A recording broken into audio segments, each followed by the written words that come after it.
इंदुतुषारहारधवला या शुभ्रवस्त्रावृता या वीणावरदण्डमण्डितकरा या श्वेतपद्मासना या ब्रह्माच्युतशङ्करप्रभृतिभिर्देवैः सदा वन्दिता सा मां पातु सरस्वती भगवती निःशेषजा। शुक्लां ब्रह्मविचारसारपरमाम् आद्यां जगद्व्यापिनीं वीणापुस्तकधारिणीमभयदां जाड्यान्धकारापहां हस्ते स्फाटिकमालिकां विदधतीं पद्मासने संस्थितां वन्दे तां परमेश्वरीं भगवतीं बुद्धिप्रदां शारदां वसुदेवसुतं देवं कंसचाणूरमर्दनं देवकी परमानन्दं कृष्णं वन्दे जगद्गुरुं। गुरुर्ब्रह्मा गुरुर्विष्णुः गुरुर्देवो महेश्वरः गुरुः साक्षात् परब्रह्म तस्मै श्रीगुरवे नमः। नारायणं नमस्कृत्य नरं चैव नरोत्तमं देवीं सरस्वतीं व्यासं ततो जयमुदीरयेत्। ॐ सहनाववतु सहनौ भुनक्तु सह वीर्यङ्करवावहै तेजस्विनावधीतमस्तु मा विद्विषावहै। ओम शांति शांति शांति।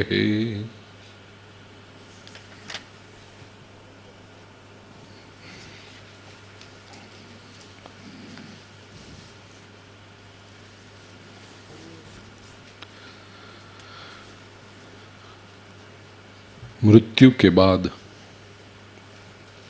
आत्मा का क्या होता है?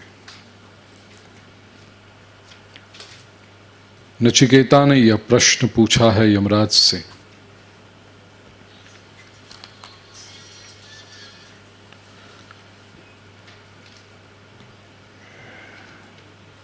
यमराज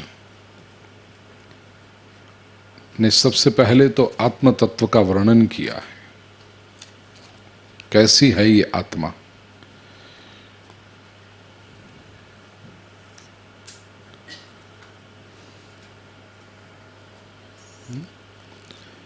इंद्रियों से मन ऊपर है, प्रभावी है, मन से बुद्धि और बुद्धि से आत्मा। प्रथम अध्याय की तीसरी वल्ली के 10 मंत्र तक हमने दर्शन किया। 11वें मंत्र में कहते हैं कि महतः परमव्यक्तम अव्यक्तात् पुरुषः परः पुरुषान्न परं किंचित सा काष्ठा सा परागति। महत तत्व से अव्यक्त जो मूल प्रकृति है वो पर है, श्रेष्ठ है। ये अव्यक्त प्रकृति मतलब प्रभु की माया।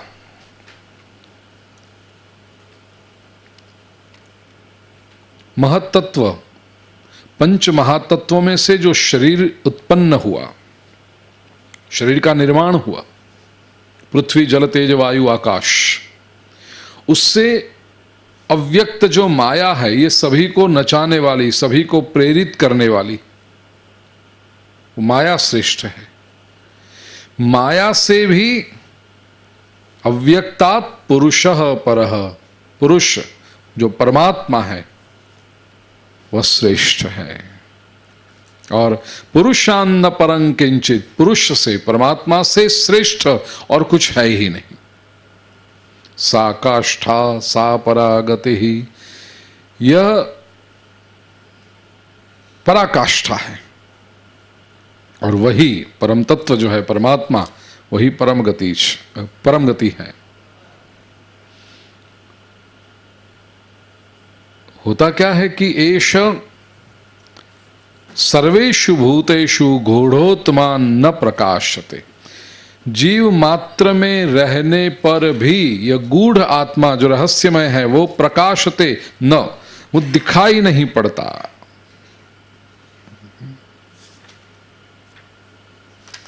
दृश्यते त्वग्रया बुद्ध्या सूक्ष्मया सूक्ष्मदर्शी भी, वो किसको दिखाई पड़ता है? अग्रया बुद्ध्या, अत्यंत जिनकी बुद्धि तीव्र है, और सूक्ष्मया सूक्ष्मदर्शी भी, जो सूक्ष्म को देख सकते हैं। हमारी बुद्धि को संसार में आदत पड़ी है केवल स्थूल को देखने की, केवल जो बाहर है उसको देखने की, लेकिन स्थूल के भीतर जो सूक्ष्म है उसको देखने की हमें आदत नहीं। हम बाहरी स्वरूप को जो देखते हैं, लेकिन स्वरूप के भीतर छिपे हुए अरूप को हम देख नहीं सकते। हम बाहर की विविधता को देख सकते हैं बड़ी आसानी से, लेकिन सभी विविधताओं के पीछे छिपी हुई एकता का दर्शन करना बहुत मुश्किल होता है। वह जो सूक्ष्मदर्शी है उसी को पता चलता है और वो ही समझ पाता है।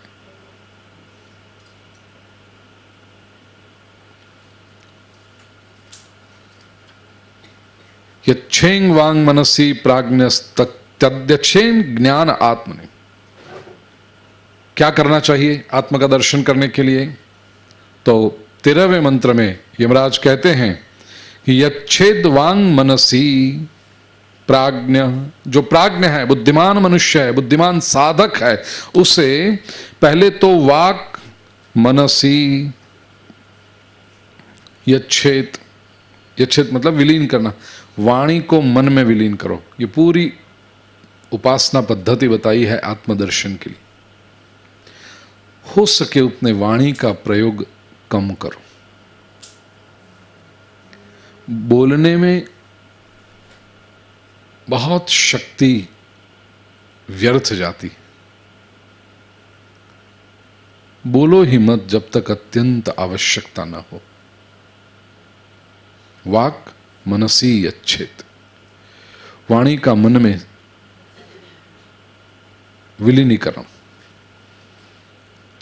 तद्यच्छेद ज्ञान आत्मनि, फिर मन को ज्ञान आत्मनि, ज्ञान रूपी बुद्धि को, बुद्धि में मन का विलीनीकरण कर दो। कैसे करें मैं समझाऊं। वाणी का मन में विलीनीकरण करना मतलब बोलने से पहले 10 बार सोचो मन में, क्या ये मुझे बोलना चाहिए? अगर मन से विचार करोगे तो कई बार ऐसा लगेगा कि बोलने की आवश्यकता है ही नहीं।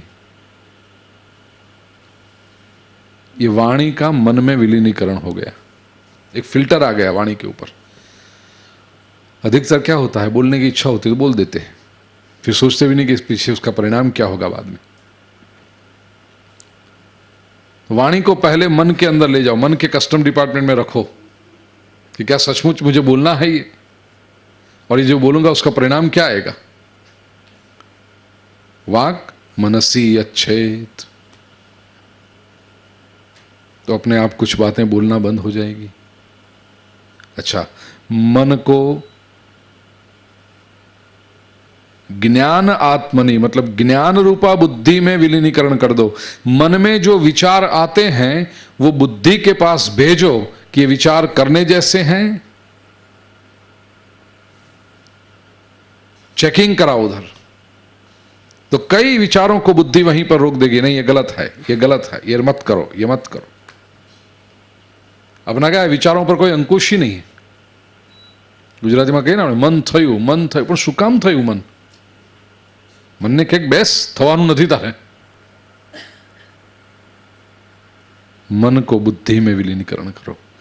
ज्ञानम आत्मनि महति नियच्छेत। ज्ञान को महति आत्मनि मतलब महान आत्मा में विलीन करो, नियच्छेत। बुद्धि भी जो निर्णय करती है उसको एक बार ऐसा सोच लो कि ये जो मैं निर्णय किया हूं और उसको मैं आचरण में लाने की प्रयत्न कर रहा हूं, क्या ये निर्णय मुझे महान आत्मा से जोड़ सकता है, मुझे परमात्मा तक ले जा सकता है निर्णय? तो ही वो निर्णय काम का है। और तद यच्छेत शांत आत्मनि, और वो महान आत्मा को भी शांत आत्मनि, शांत आत्मा मतलब परमात्मा, परम पुरुष, उसमें स्थिर कर दो।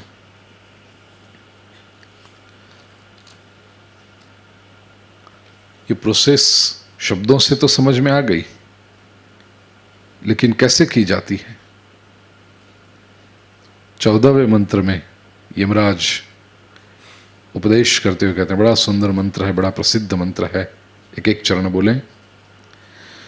उत्तिष्ठत जाग्रत प्राप्य वरान् निबोधत क्षुरस्य धारा निशिता दुरत्यया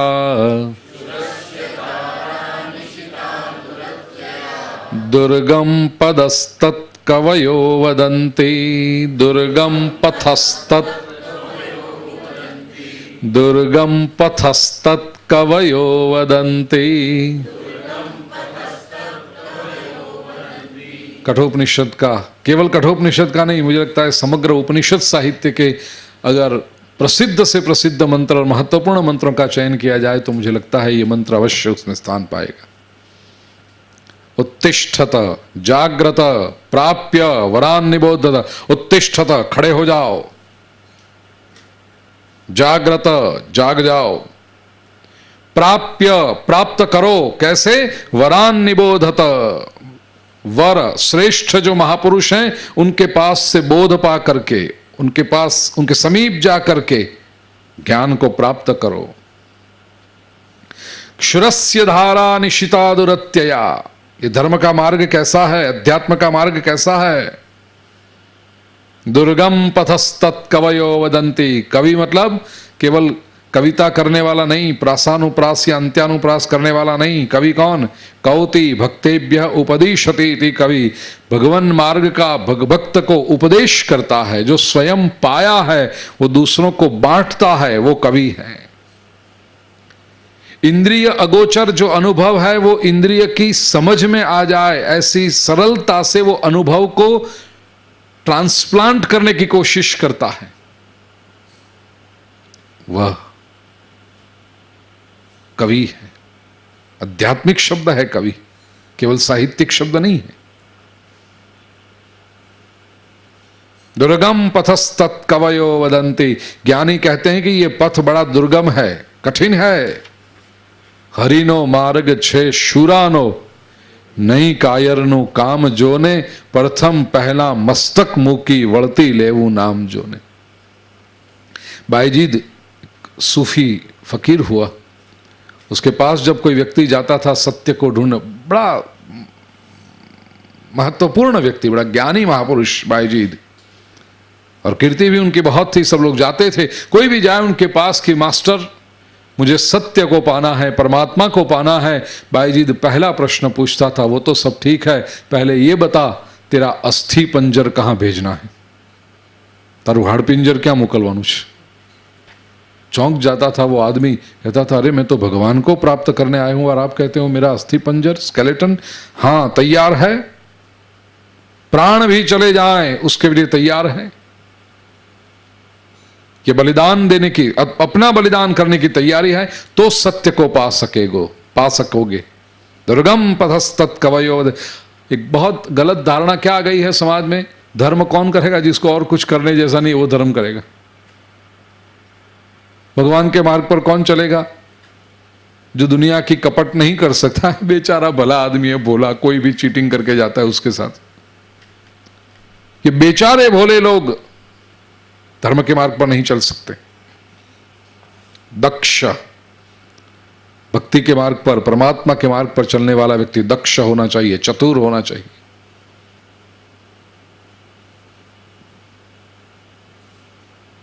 कठिन। हरिनो मार्ग छे शूरानो, और वो कैसा मार्ग है? क्षुरस्य धारा निशिता दुरत्यया। क्षुर मतलब छुरा, वो देखो क्षुर शब्द ही अपभ्रंश होकर हुआ छुर, छरी। खांडानी धार जेवो छ, उसके ऊपर चलना है। थोड़ा सा भी बैलेंस गवाया, थोड़ा सा भी गया तो कट जाओगे। क्षुरस्य धारा निशिता दुरत्यया, तीक्ष्ण की हुई है, दुरस्त है वो तार उसकी है, उस पर चलना है। धर्म कायरों का काम नहीं, धर्म बुद्धिहीनों का भी काम नहीं, धर्म जिनको और कुछ करने को नहीं है, वो लीजरली एक्टिविटी भी नहीं है। धर्म के लिए भी समय निकालना चाहिए, तभी जब प्रायोरिटी होगी तभी पा सकोगे।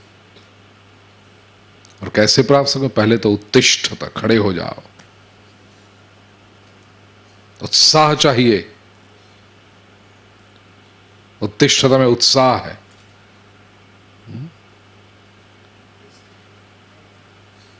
आशिष्ठ, दृढ़िष्ठ, बलिष्ठ, उपनिषद के ऋषि कहते हैं। युवा स्यात् साधु, युवा साधक कैसा हो? युवान हो, केवल उम्र से नहीं। कई बार 18 साल के भी बूढ़े होते हैं। I am 18 years old। 18 साल की उम्र में अपन नंखाई क्यों है? उत्साह ही नहीं होता जीवन में। और कभी ऐसा होता है कि 80 years यंग होता है, कि उत्साह ऐसा है, चैतन्य ऐसा है। तो युवा स्यात्, युवा के पास जो वृत्ति है इन्वॉल्व होने की, युवान की एक बहुत बड़ी शक्ति है। युवान को जो भी अच्छा लगता है उसमें वो इन्वॉल्व हो जाता है। इसलिए प्रेम का पागलपन केवल युवानी में ही आता है। 35-40 થઈ જાય પછી પ્રેમ ના કરાય, કરે જ નહીં, થાય જ नहीं। पहले से चला आ रहा होगा वो टिकेगा, और वो टिकाना भी, लेकिन उसके बाद पागलपन नहीं आएगा। 35-40 में प्रेम करेगा तो भी उसमें कैलकुलेशन होगा।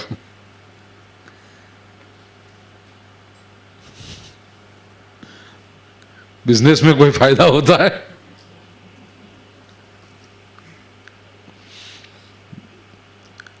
युवा को देखोगे,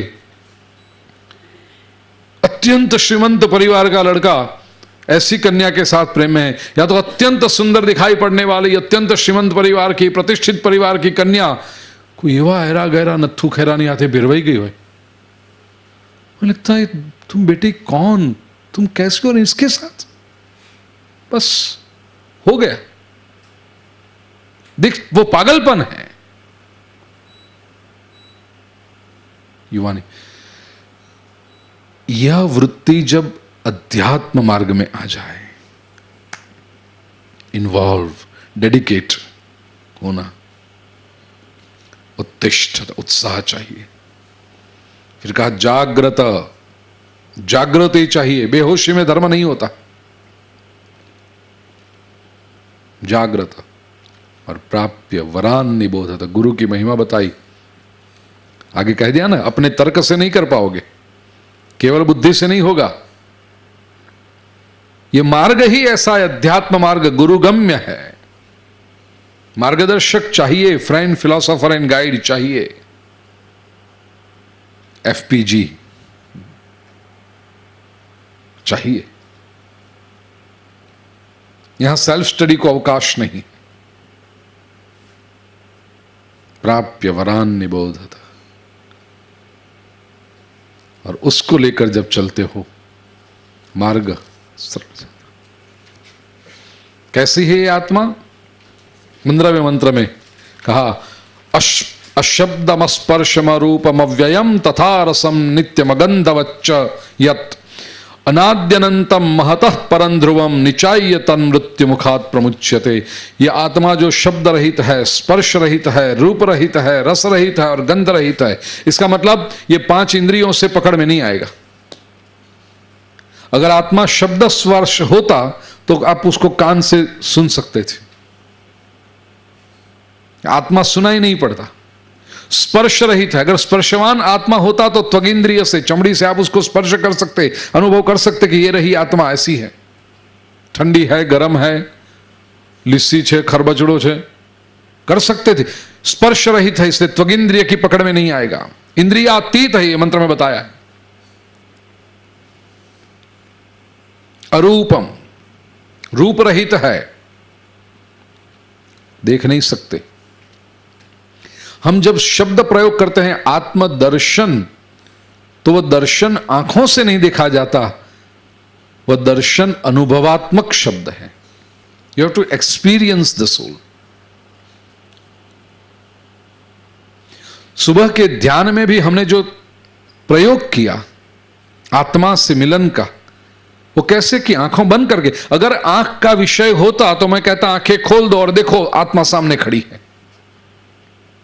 यह संभव नहीं। अगर आपने आंख खोलने का प्रयास भी किया होता तो जो अनुभव होता वो भी चूक जाते, क्योंकि आप सभी का अनुभव है। कल भी कहा था, आंख खोलने की इच्छा ही नहीं होती। यही बताता है कि अरूपम है, क्योंकि रूप होता तो आंख तुरंत खोलती, आंख देखती, देखने की कोशिश करती। आंख बंद आंखों से जो देखा गया, मतलब यह चक्षुरेंद्रिय का विषय नहीं है। अव्ययम, अविनाशी है, तथा रसम नित्यम अगंध, अगंधवत, उसको गंध भी नहीं तो स्मेल करते आप। याद रहे, ध्यान के समय आपको जब आत्मानुभव होता है उसमें खुशबू का अनुभव होता है। वो नाक से आप खुशबू नहीं लेते, क्योंकि नाक से अगर खुशबू का वो विषय होता तो आपके बाजू वाले को भी वो खुशबू आनी होती। आपने जो खुशबू का, आपने जो सुगंध का अनुभव लिया, पड़ोसी ने नहीं लिया, मतलब वो नाक का विषय नहीं है। नाक का होता तो पड़ोसी को भी नाक है, 50-60 लोग बैठे हैं, उनको भी होना चाहिए था। वो सुगंध कहां से आई? वो आत्मा की सुगंध कैसे पाई आपने? घ्राणेन्द्रिय से नहीं पाई, नासिका से नहीं पाई, वो कोई और इंद्रिय थी, कोई और शक्ति थी जिसने आपको जोड़ा उसके साथ। इसको जो जानता है, निचाय्य तन्मृत्यु मुखात् प्रमुच्यते, इस परम तत्व को जानकर व्यक्ति मृत्यु के मुख से छूट जाता है। फलश्रुति में कहा कि यमराज द्वारा नचिकेता को जो यह सनातन उपाख्यान वर्णन किया गया, उसका श्रवण करके उक्त्वा श्रुत्वा च मेधावी ब्रह्मलोके महीयते, उसका वर्णन करने वाले हम और श्रवण करने वाले आप कैसे होते हैं? बुद्धिमान पुरुष, मेधावी, ब्रह्मलोके महीयते, ब्रह्मलोक में प्रतिष्ठित होते हैं। और यह वर्णन य इमं परमं गुह्यं श्रावयेद ब्रह्म संसदि, ब्रह्म संसदि, विद्वानों की जब सभा हो, ब्राह्मणों की सभा हो, इसमें जो सुनाता है व्याख्यान को, परम गुह्य परम रहस्यमय को, और प्रयतः श्राद्ध कालेवा, श्राद्ध के समय, अपने पितरों की संवत्सरी हो, तिथि हो, पुण्यतिथि हो, उस समय ये इसका जो अध्ययन करता है, कैसे श्राद्ध के समय जो भोजन कर रहे हो उनको ये श्रवण कराता है व्याख्यान। तदानंत्याय कल्पते, वो अनंत समय, फल अनंत गुना हो जाता है। तदानंत्याय कल्पत इति कठोपनिषदि प्रथमोऽध्यायः श्री ब्रह्मार्पणमस्तु। तो श्राद्ध के समय अपने पितरों की तिथि हो, पुण्यतिथि हो, उस समय कठोपनिषद का पाठ करना, उसका फल अनंत गुना हो जाता है। प्रथम अध्याय को प्रणाम करें। दूसरे अध्याय का प्रथम मंत्र अब जिनका आप सब इंतजार कर रहे हैं, प्रतीक्षा कर रहे हैं। हमारे शास्त्र में एक ही बात है भाई, हमेशा मैं कहता हूं फाउंडेशन इतना स्ट्रांग करते हैं। कई बार अगर व्यक्ति इम्पेशेंट होगा तो लगता है कि अरे वो बताओ ना, वो तीसरा वरदान बताओ, तीसरा वरदान बताओ कहां है। क्योंकि हमारे जो अधीरापन ऐसा हो जाता है, फाउंडेशन इतना स्ट्रांग करेंगे फिर मकान तुरंत बन जाता है, क्योंकि वो तो सब प्री फैब्रिकेटेड तैयार पड़ा है। समय जो लगता है वो फाउंडेशन में ही लगता है। तो दूसरे अध्याय की प्रथम वल्ली का प्रथम मंत्र, आइए अध्याय की प्रथम वल्ली प्रथम मंत्र एक एक चरण हम लें। परांचिखानि व्यतृणत् स्वयंभुः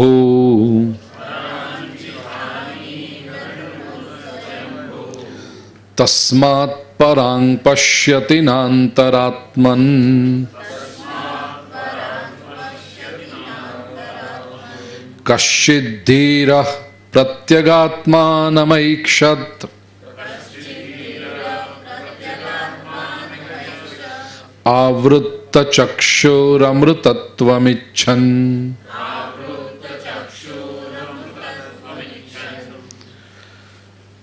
यह आत्म तत्व कैसा है? स्वयंभुः मतलब परमात्मा, उसने सभी का सर्जन किया, उसका सर्जन किसी ने नहीं किया। तो वह स्वयंभू परमात्मा ने परांची खानी, खानी परांची व्यतृणात्। खानी मतलब इंद्रिय। श्रीमद् भागवत की कथा आपने ध्यान से सुनी होगी तो सखा शब्द की व्याख्या जब सुदामा चरित्र में करता हूं तब वहां कहता हूं सह ख्यायते इति सखा सह खादते इति सखा समानी खानीम येषां ते सखा। खानी जिनकी इंद्रियां समान, जिनके वृत्तियां समान, जिनके इंटरेस्ट समान, जिनके इंक्लिनेशन समान, जिनकी एक्टिविटी समान। तो खानी शब्द का अर्थ है इंद्रियां। परमात्मा ने क्या किया है? खानी परांची, पर मतलब बाहर की ओर। परमात्मा ने इंद्रियों को बहिर्मुख बनाकर व्यतृणत, उसको हनन कर दिया, उसको खत्म कर दिया। ये भगवान की योजना है। इंद्रिय की शक्ति बहुत है अगर भीतर की ओर मुड़े, लेकिन वही इंद्रिय अगर परांची बनती है, जब बाहर की ओर जाती है तो खत्म हो जाती है। और इंद्रियों का एक स्वाभाविक लक्षण है कि वो बाहर की ओर ही जाएगी। कल थोड़ी चर्चा हमने इसके बारे में की कि बाहर का आकर्षण क्यों है, संसार की ओर इंद्रियां क्यों जाती हैं? क्योंकि टेंजिबल है, दिखाई पड़ता है। हम जिसे प्रभु की माया कहते हैं या तो प्रभु की अव्यक्त शक्ति कहते हैं, इसमें यह एक बात है कि उसने, ये परमात्मा ने इंद्रियों को बहिर्मुख बनाया है स्वभाव से। अब होता क्या है? तस्मात् परांग पश्यति, वह इंद्रियां बाहर ही देखती हैं। तस्मात् परांग पश्यति न अंतरात्मन, न अंतरात्मन, वो इंद्रियां अंतरात्मा को देखती ही नहीं, बाहर ही देखती हैं। कश्चित् धीरः प्रत्यगात्मानमैक्षत। कश्चित् कोई धीर है, वह प्रत्यगात्मानमैक्षत, प्रत्यगात्मा को ऐक्षत ध्यान से देखता है। कैसे? आवृत्त चक्षुरमृतत्वम इच्छन, अमृतत्वम इच्छन, अमृतत्व की इच्छा करने वाला, अमरत्व की इच्छा करने वाला कोई ऐसा बुद्धिमान होता है जो क्या करता है? आवृत्त चक्षु। अधिकतर भाष्यकारों ने अर्थ किया आवृत्त चक्षु मतलब इंद्रियों, चक्षु प्रतिनिधि है, चक्षु इत्यादि सारी इंद्रियों को आवृत, वापस बुला करके, लौटा करके।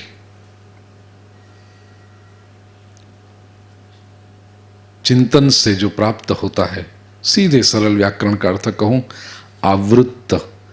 आवृत्त करना मतलब ढांक देना, आवरण कर देना। चक्षुरादि इंद्रियों को आवृत, बड़ी मूल्यवान है ये, केवल बाहर की ओर जाती है इसलिए। जैसे रत्न बड़ा मूल्यवान है, लेकिन उसको बाहर ऐसे ही आंगन में फेंक के रख दोगे तो कोई भी ले जाएगा, कहीं भी चला जाएगा वो, उसको ढक के रखो। ऐसे हमारी इंद्रियां मूल्यवान हैं, स्वभाव है उसका बाहर की ओर जाने का। रोकोगे कैसे? इंद्रियों को रोका कैसे जाए, इंद्रियों को लौटाया कैसे जाए? तो लोगों ने बड़े बड़े उपाय किए, दमन किया, ये किया। नहीं, सरल रास्ता यह है, ढांक कर रखो, आवृत्त चक्षु, रोक लो बस उसको। उसके साथ दमन मत करना, क्योंकि इंद्रियां भी आपकी हैं, परमात्मा ने दी हुई है। Don't be rude, don't be cruel with your sense organs, don't try to suppress them. उससे कोई, क्योंकि आज सप्रेशन करोगे तो कल वो डबल होकर रिबेल होगा। दमन से काम नहीं चलेगा। क्या करना है? केवल ढांक दो उसको, प्रोटेक्ट कर दो। जैसे आंखों में कोई धूल आ रही हो, कचरा आ रहा हो, तो तुरंत ऊपर की कवर हो जाता है, उसको ढांक दो बस। मैं कई बार कहता हूं, जिसको हम गांधी जी के 3 बंदर का खिलौना समझते हैं, वो न तो 3 बंदर हैं और न ही वो गांधी जी का है। लेकिन हम भोले लोगों को ऐसे बनाया गया है, अंधेरे में देखने वाला ही और उजाले में न देखने वाला ही, ऐसे बनाया गया है हमें उल्लू। वो न तो गांधी जी का है, न 3 बंदर है, बंदर 4 हैं और गांधी जी का नहीं है, जैन महापुरुषों का है। जैन महापुरुष अपने पास ये प्रतीक रखते हैं और उसमें 3 नहीं है, बंदर 4 है। लेकिन चौथा समझ में नहीं आया तो फिर निकाल ही दिया। जो समझ में ना आए वो निकाल दो, ओमिट। पॉपुलरली जो हमें समझाया गया, एक बंदर आंखें बंद करके बैठा है, एक बंदर कान बंद करके बैठा है, एक बंदर मुंह बंद करके बैठा है। और हमें यह समझाया गया, बुरा देखो मत, बुरा सुनो मत, बुरा बोलो मत। वाह वाह वाह, गांधी जी का 3 बंदर का खिलौना। कभी आपने लॉजिकली सोचा, आंख बंद करने से बुरे दृश्य बंद होते? नहीं, और आते हैं। कान बंद करने से बुरे शब्द बंद होते हैं? नहीं, और आते। समझ लीजिए 2-4 लोग बैठ करके बुरी बातें कर रहे हैं और आप सुन रहे हैं। थोड़ी देर तक आपने सुना, 15 मिनट 20 मिनट तक, फिर अचानक आपको याद आया, अरे मैं तो कठोपनिषद पढ़ चुका हूं, बुरा सुनना नहीं चाहिए। तो आप वहां से कान बंद करके हट गए, वहां से दूसरे कमरे में चले गए। क्या वो बुरी बातें बंद हो गई आपके कान बंद करने से? नहीं, उन्होंने तो चलाई, और उन्होंने चलाई वो इतना महत्वपूर्ण नहीं है। दूसरे कमरे में जाकर के आप अकेले बैठे, मन में विचार शुरू होगा, आगे क्या बोले होंगे वो लोग। अब और आपने अंदर अपने मन ही मन चलाई बात आगे। तो कान बंद करने से बुरी बातें बंद नहीं हुई, आंख बंद करने से बुरे दृश्य बंद नहीं हुए, मुख को बंद करने से बुरी वाणी बंद नहीं हुई। ये बंदर ज़ेन महात्मा जो अर्थघटन करते हैं, और वो सही अर्थघटन है, वो कहता है, देखो ही मत जब तक अत्यंत आवश्यक न हो, सुनो ही मत जब तक अत्यंत आवश्यक न हो, बोलो ही मत जब तक अत्यंत आवश्यक न हो। और चौथा बंदर है ज़ेन महापुरुषों का, वो केवल हाथ ऐसे बन करके, सब खुले हैं उसकी आंखें भी खुली हैं, कान भी खुला है, मुख भी खुला, सब खुला है, लेकिन वो प्रसन्न चित्त से बैठा है। क्यों? क्योंकि ये 3 कक्षाएं अगर आ गई तो फिर दुनिया में जो होता है होता रहे, आपकी प्रसन्नता बरकरार रहेगी। लेकिन जो लोग समझ नहीं पाए उनको ये चौथा बंदर बाकी के 3 बंदरों को तकलीफ में रखने वाला रखा। मगर हुआ ये कि अकेला एक बंदर बिठाओगे तो कोई मतलब नहीं बनता, क्योंकि ये तो परिणति है, शिखर है। तो शिखर को हटा दिया, प्रोसेस को रख दिए 3 बंदर। लेकिन जो परिणाम बताया महापुरुषों ने, जैन महापुरुषों ने, अगर 4 बंदर साथ में रखो और चौथा पता न चले कि किस लिए है, केवल यही अर्थ, अधूरा अर्थ करते रहोगे, बुरा मत देखो, तो फिर ये तो आंखें खोल के बैठा है और हंसता हुआ है। आंखें बंद करके बैठा हुआ जरा चिंता में है, टेंशन में है कि कहीं किधर से कुछ दिख ना पड़े वापस। कान बंद किया हुआ फिर भी थोड़ा टेंशन में है कि कान तो बंद कर लिए लेकिन फिर भी कुछ सुनाई ना पड़े। अब जो आंखें खुली रख के बैठा है, कान खुले रख के फिर भी प्रसन्न बैठा है, क्यों? क्योंकि उसने भीतरी शांति प्राप्त कर ली, वो आवृत्त चक्षु हो गया। इंद्रियों को रोकने से काम नहीं चलेगा। आत्म तत्व का अनुभव जिसे करना हो उसको क्या करना होगा? इंद्रियों के दमन करने से नहीं चलेगा, शांत कर लो। एक ही दृष्टांत से मैं आपको बताऊं, समझ लिए झरना बह रहा है।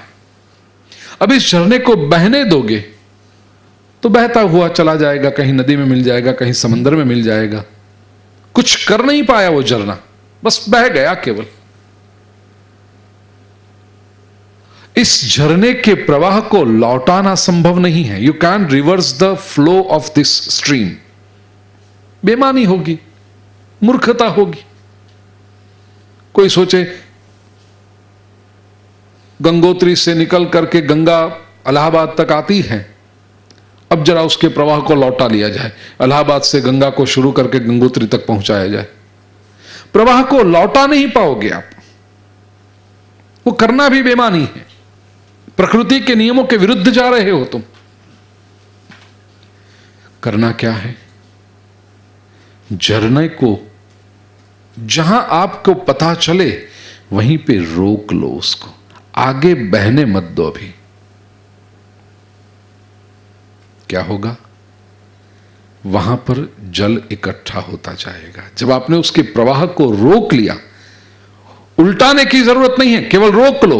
रोका आपने, वहां पर जो बांध बनते हैं ना, क्या करते हैं? प्रवाह को केवल रोक लेते हैं तो वहां पर लेक बन जाता है, सरोवर बन जाता है, जल का राशि इकट्ठा हो जाता है। और वो जो जल इकट्ठा हुआ उसमें से एक ऊर्जा उत्पन्न कर सकते हो आप, बिजली उत्पन्न कर सकते हो, खेत खलिहानों में भेज सकते हो।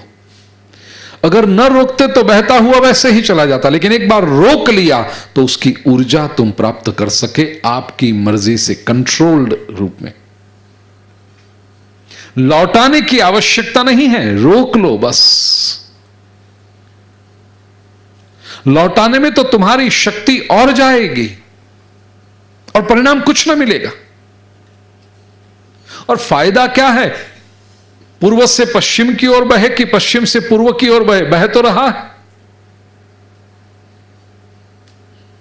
शक्ति स्थिरता में है, शक्ति बहाव में नहीं है।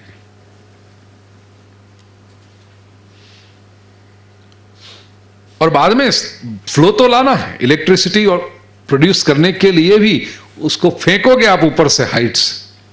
अभी सूरत के पास सोनगढ़ में कथा थी, उकई डैम देखने गए हम। ऐसे तो रिस्ट्रिक्टेड एरिया है, लेकिन कन्हैया होता है ना हमारे साथ, कृष्ण सब जगह पे भीतर तक, वहां टर्बाइन जब तक चलते हैं वहां तक गए। और it's a wonderful construction. Bhupendra भाई, कंस्ट्रक्शन की वंडर है। आज से 25-30 साल पहले बना हुआ वो सिविल इंजीनियरिंग का जो काम, उकाई डैम, तुमने खबर है शुमेंद्र भाई? वहां के सारे इंजीनियर और सिक्योरिटी वाले कथा सुनते हैं अपनी, तो ले गए भीतर तक, अंदर तक। इतना बड़ा है, इतना जलराशि कई। हाँ हाँ, ये बराबर है। જઈશું આપણે। हाँ, પેલું 30 વર્ષ પહેલા બની છે ને, હમણાં બની છે। એટલે कहने का आशय, जब रोका जाए शक्ति निर्माण। तो इंद्रियों को शक्ति कैसे निर्माण करोगे? जहां बह रही है, व्यर्थ बह रही है, उसको रोक लो बस। एक छोटा सा उदाहरण, इंद्रियों की शक्ति आपको पता चलेगी कितनी होती है। कभी आपने ध्यान भी नहीं दिया होगा, विशेष करके शहरों में जब हम रहते हैं, रास्ते से गुजरते हैं, चारों ओर पब्लिसिटी के बड़े बड़े बोर्ड्स लगे हैं, बिलबोर्ड्स, होर्डिंग्स, और हमारी आंखें ये टीवी शो, ये बैंक की लोन, ये गाड़ी, ये परफ्यूम, ये कपड़े की दुकान, ये मोबाइल फोन, 1 पैसा पर सेकंड देखते हैं। हमें आवश्यकता क्या है इसकी? देखते रहते हैं। ये फिल्म 3 पागल,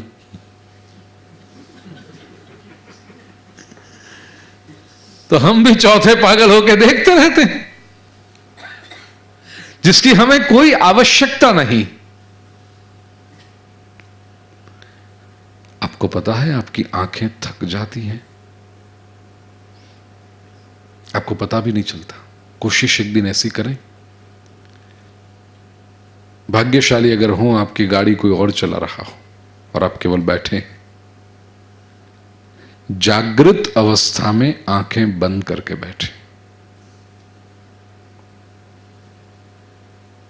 देखिए कितनी शक्ति बचती है आपकी। तय करें, मुझे नहीं देखना, मुझे क्या करना है इससे। और जिसकी आवश्यकता होगी, आसपास हैं सयाने लोग, बुद्धिमान लोग, समझदार लोग, उनको पूछ लेंगे। फोन को रिचार्ज कराना है, क्या करना है, तुरंत बता देंगे, सयाने हैं। हम क्यों सब बोर्ड देखने चलेंगे? इनफैक्ट अच्छे से अच्छा जो होगा वो बताएंगे, पूरा रिसर्च करके बताएंगे। आपकी शक्ति बचेगी। ऐसे सभी तरह से बेकार में सुने जा रहे हो कुछ लोगों की आदत होती है, गाड़ी का इग्निशन स्टार्ट होता है, उसी समय वो रेडियो चालू होता है। क्यों सुन रहे हो? छोड़ो। आप चला रहे हो गाड़ी आश्रम रोड पे और सीजी रोड पे ट्रैफिक जाम है, वो आप रेडियो पे सुन रहे हो। क्या आपको जाना ही नहीं है वहां पर? कोई आवश्यकता नहीं है आपकी ना, पर खबर पड़े ना, क्या करना है उसको। और जिसका पता लगाना है उसके बारे में सोचते ही नहीं। फिजूल की बातों में हमारी शक्ति इतनी व्यर्थ चली जाती है कि जो सार्थ है, जो मीनिंगफुल है, उसके लिए हमारे पास न समय बचता है न शक्ति बचती। रोक लें इंद्रियों को, और ये जब होगा तभी आत्मा का अनुभव संभव होगा। क्या रोकता है हमें आत्मा से मिलने के लिए? जो हमारा असली स्वरूप है, आत्मा यानी कोई पराई तो बात है नहीं कि बाहर जाकर कहीं पाना है, वो हमारा अपना स्वरूप, वो हम हैं। हम अपने से बिछड़ गए और जो व्यर्थ था उसमें उतने उलझ गए कि स्वयं को नहीं पा रहे। आवृत्त चक्षुर अमृतत्व इच्छन, अमृतत्व की जो इच्छा रखता है, अमरत्व की जो इच्छा रखता है, उसे आवृत्त चक्षु बनना ही पड़ेगा। और आवृत्त चक्षु केवल आंख के लिए मत रखना, आवृत्त इंद्रिय, सारी इंद्रिय, ऊर्जा उत्पन्न होगी। फिर कहा पराच कामान अनुयंति बालास्ते मृत्योर्यंति विततस्य पाशम। बाला मूर्ख, बालक, चाइल्डिश लोग हैं, वो क्या करते हैं? पराच कामान, बाह्य भोगों का ही चिंतन करते रहते हैं, अनुयंति, बाहर का ही सोचते रहते हैं, उसी में व्यस्त रहते हैं। और विततस्य मृत्यु हो पाशम, चारों ओर फैला हुआ मृत्यु है, उसके बंधन में जाकर गिरते हैं वो लोग। लेकिन जो अथ धीरा अमृतत्वं विदित्वा ध्रुवम ध्रुवमद ध्रुवेश्वेह न प्रार्थयन्ते। जो धीर, जो बुद्धिमान लोग हैं वो ये अध्रुव अस्थिर जो है उसके पीछे जाते ही नहीं। जो काम का नहीं है वो छोड़ो। You have to be selective in life if you want to be successful in a shorter span of time.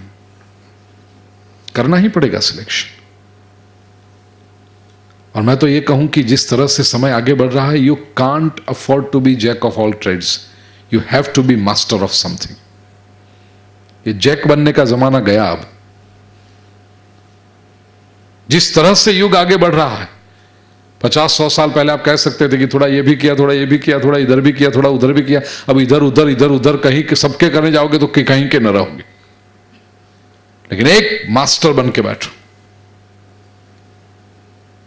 दुनिया को जिसकी जरूरत है वैसी एक चीज आपके पास रखो। आप जंगल में जाके रहोगे तो भी लोग आपके पीछे भागेंगे।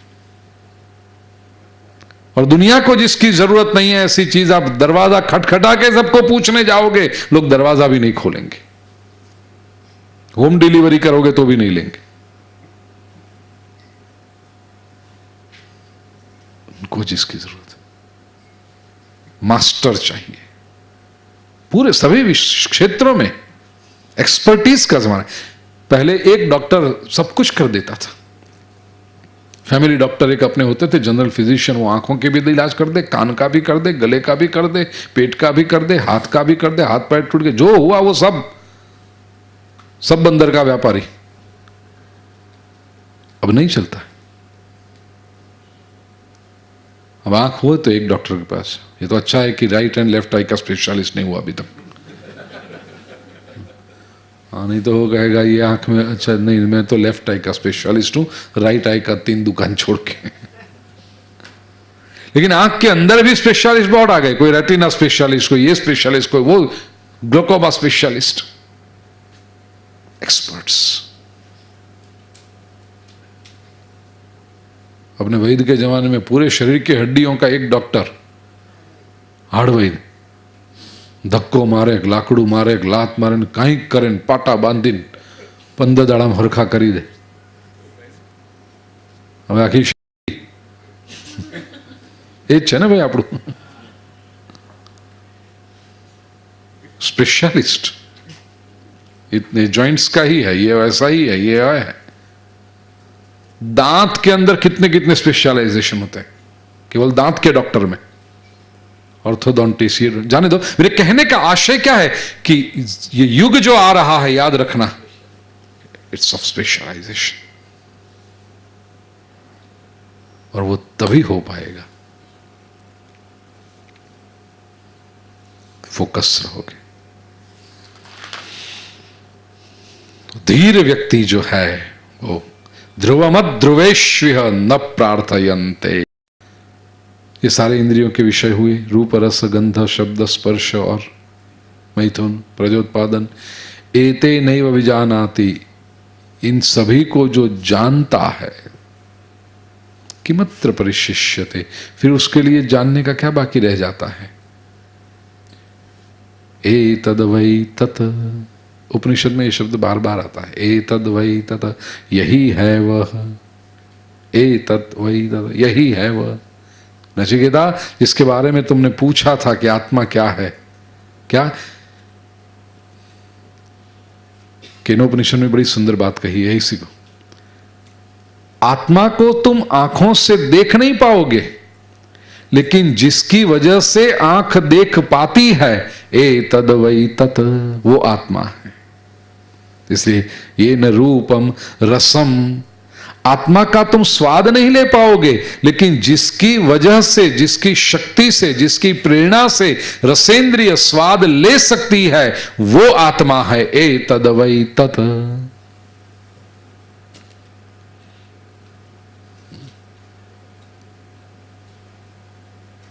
तुम प्रकाश को देख नहीं पाओगे, लेकिन जिसकी वजह से तुम्हें सब दिखाई पड़ता है, वो है प्रकाश। आत्मा ऐसी है। तो इंद्रियों से तुम उसको पकड़ने मत जान। और ये जिसने जान लिया सारी इंद्रियों के पीछे की इंद्रियों के पीछे की जो शक्ति है, उसके लिए फिर किमत्र परिशिष्यते, क्या बचता है जानने जैसा? तो कुछ नहीं रहता। स्वप्नांतम जागरितांतम चौभौ ये नानुपश्यति महांतम विभुमात्मानं मत्वा धीरो न शोचति। अब जैसे 5 विषयों के बारे में बताया, ऐसे ही अब 4 अवस्थाओं के बारे में बता दिया। स्वप्न, जागृत, सुषुप्त, ये तीनों अवस्था में जो दिखाई पड़ता है वो नहीं, लेकिन जिनके द्वारा ये तीनों अवस्थाओं में होता है, ए तदवै, वो उसको जान के मत्वा धीरो न शोचति, उसको जान करके फिर बुद्धिमान व्यक्ति शोक नहीं करता। यह आत्मतत्व का वर्णन ए तदवै तथा करते हुए 10वें मंत्र में यमराज बताते हैं कि यदेवेह यदमुत्र तदन्विह मृत्यो स मृत्युमाप्नोति य इह नानेव पश्यति।